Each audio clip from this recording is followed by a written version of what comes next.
In this video, I'll show you how to find your lost AirPods using Find My on iPhone. First, open the Find My app on your iPhone. Apple says your AirPods can appear there as long as they were paired to a device signed into your Apple account, and Find My was turned on before they were lost. Next, tap the Devices tab and select your AirPods from the list.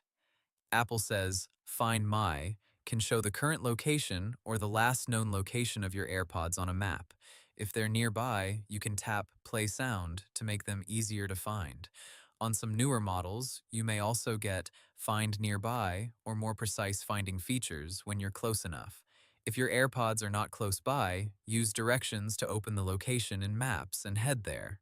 Apple also says you can use iCloud.com/find if you don't have your iPhone with you. One important thing to remember is that if the Find My network was turned on, supported AirPods models can still be found for a time, even when they're offline. If not, you may only see the last place they were connected. Hope the tutorial was helpful. Subscribe to my channel and see you in the next video.